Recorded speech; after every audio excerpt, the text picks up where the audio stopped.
सर्गीचे 3 लागतात ना काय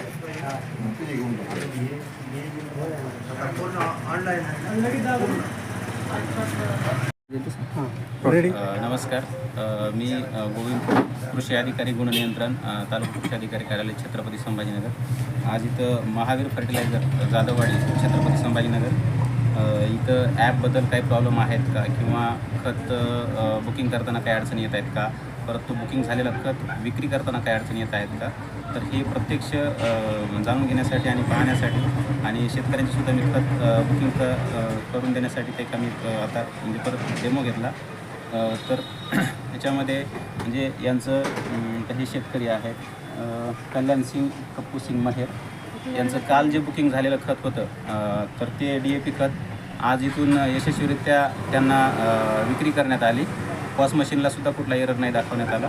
दुसरी गोष्ट, आत्ता आम्ही 12:12 त्यांचं परत दुसरं 10:26 याच विक्री केंद्रामध्ये बुक केलं आणि 12:16 त्यांना पॉस मशीनला ते सगळं पुढच्या 4 मिनटामध्ये ते स्कॅन करून ती प्रोसेस पूर्ण झाली आणि ते सुद्धा त्यांना 2 गुण्या हा खत विक्री करण्यात आला।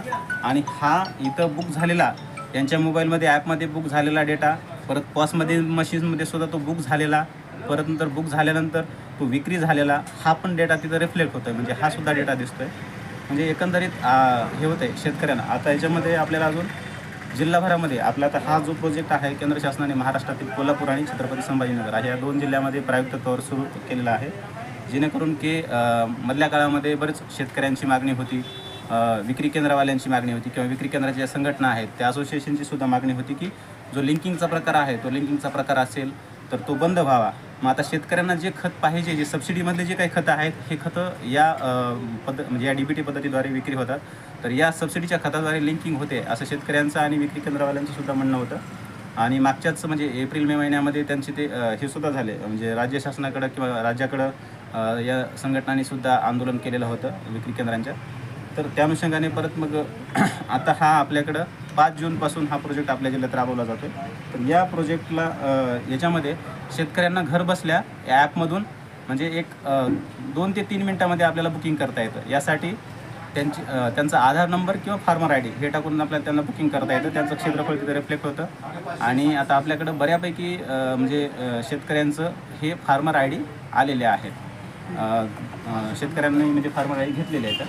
दुसरी गोष्ट, त्यामुळे फार्मर ID किंवा आधार हे टाकल्यानंतर तिथं त्यांनी टिक निवडायचं आहे, टिक निवडून नंतर त्यांना जी हवी ती खतं निवडायची आणि खतं निवडून परत नंतर मग ज्या विक्री केंद्रावर ते खत उपलब्ध असेल तर त्या विक्री केंद्राची तिथं यादी दिसते आणि त्या विक्री केंद्रात आपल्या त्या विक्री केंद्रावर ते विक्री केंद्र निवडता येतं। कालपर्यंत अशी परिस्थिती होती की ते फक्त तालुक्यातले विक्री केंद्र दिसत होते, मग आपल्या तालुक्याच्या शेजारच्या तालुक्यामधले जी काही विक्री केंद्र आहेत किंवा तालुक्याच्या काठावरची जी गावं आहेत तर त्या शेतकऱ्यांना शेजारच्या तालुक्यातून सुद्धा खतं घेता यावेत, म्हणून त्यांनी हा सुद्धा पर्याय उपलब्ध करून दिला की तुम्ही जिल्ह्यातल्या कुठल्याही कृषी सेवा केंद्रावरून ही खतं बुक करू शकता आणि घेऊ शकता। तर आता जिल्ह्यातली सुद्धा म्हणजे आपल्या जिल्ह्यातली इतर तालुक्यातली सुद्धा विक्री केंद्र ह्याच्यावरती ॲपवरती त्यांना बुकिंगसाठी उपलब्ध दिसून येत आहेत। आता मग यामुळं शेतकऱ्यांच्या वेळेतली बचत होते। मार्केटमध्ये येऊन जर खत उपलब्ध नसेल संबंधित विक्री केंद्रावर तर ती वापस जाण्याची जी काही बऱ्याच वेळा वेळ येत होती किंवा त्यांच्या चक्रा व्हायच्या, तर या वेळेमध्ये बचत होते आणि त्यांना चॉईसचं जे काही खत आहे तर ते घेता येऊ शकतं। आणि यामुळं हा एक फायदा आहे।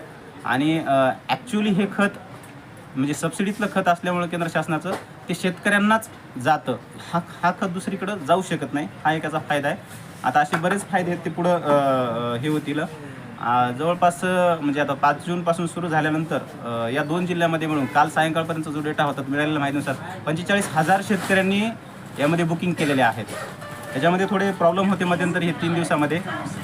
काही शेतकऱ्यांचं बुकिंग होत होतं, काही शेतकऱ्यांचं बुकिंग होत नव्हतं आणि काही ज्यापैकी झालेल्या शेतकऱ्यांच्या बुकिंगचे म्हणजे पॉस मशीनला एरर येत असल्यामुळं ते खतं घेऊन जाऊ शकत नव्हते. परंतु आता ते सुद्धा प्रॉब्लेम सॉल्व्ह झालेले आहेत आणि अजून आपल्याकडं या बाबतीमध्ये आमचे खालचे सहाय्यक कृषी अधिकारी, उपकृषी अधिकारी, मंडळ कृषी अधिकारी, तालुका कृषी अधिकारी, आम्ही सर्व गुण नियंत्रण निरीक्षक, तसेच जिल्हा स्तरावरील जे काही आमचा अधिकारी वर्ग आहे तो राज्याच्या अधिकारी वर्गांच्या टीममध्ये संपर्कात आहे, केंद्राच्या पण टीमशी संपर्कात आहे. त्यांची IT टीमसुद्धा याच्यावरती काम करते आणि हे प्रॉब्लेम लवकरात लवकर कसे सुटतील यासाठी प्रयत्नशील करत आहे आणि दररोज याच्यामध्ये अपडेट येत आहेत.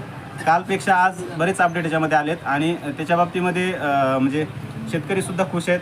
आता यांनाच विचार आहे, मागच्या 2 दिवसापूर्वी हे परेशान होते, परंतु त्यांचं कालचं खत बुकिंग झालेलं त्यांना आज मिळालं आणि आजचं सुद्धा म्हणजे एक 5 मिनिटाच्या आत त्यांना ते खत मिळालेलं आहे. दादा तुमची प्रतिक्रिया काय ते सांगा. माझे नाव सांगा, परिचय.